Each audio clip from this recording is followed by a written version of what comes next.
তারেক রহমানকে সংবর্ধনার জন্য রাজধানী ৩০০ ফিটে চলছে মঞ্চ তৈরির কাজ।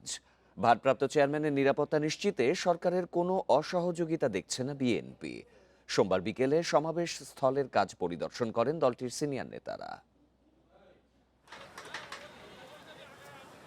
পূর্বাচলের দিকে ৩০০ ফিট সড়কের একটি অংশ জুড়ে চলছে এই মঞ্চ নির্মাণের কাজ। দেড় যুগ পর ফিরছেন বিএনপির ভারপ্রাপ্ত চেয়ারম্যান তারেক রহমান। এই মঞ্চেই তাকে দেয়া হবে সংবর্ধনা। এজন্য হাতে সময় আছে আর দুদিন। বাঁশ, কাঠ ও লোহার কাঠামো দিয়ে গড়ে তোলা হচ্ছে বড়সড় মঞ্চটি। চলছে সীমানা নির্ধারণ ও নিরাপদ দূরত্ব নিশ্চিতের কাজও।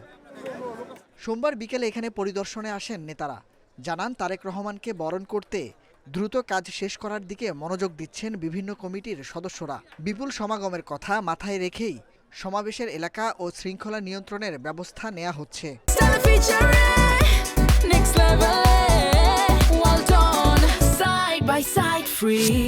স্বদেশ প্রত্যাবর্তনকে কেন্দ্র করে বাংলাদেশ জাতীয়তাবাদী দল বিএনপি সার্বিকভাবে প্রস্তুত রয়েছে। তার নিরাপত্তা, তার যে প্রত্যাবর্তন হবে সেটি স্মরণকালের এক ঐতিহাসিক স্বদেশ প্রত্যাবর্তন হবে, যেটি বাংলাদেশের মানুষ ইতিহাসের পাতায় লেখা থাকবে।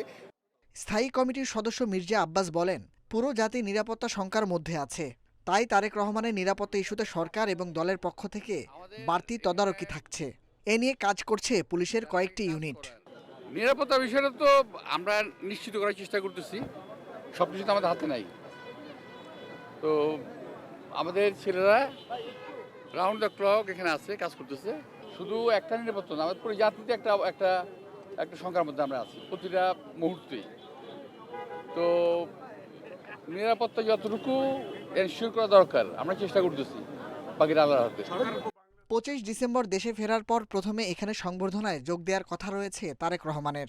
আমরা সেভাবেই দেশ পরিচালনা করব যা মানুষের কাছে কাম্য। Nahid Kamal, independent news, Dhaka.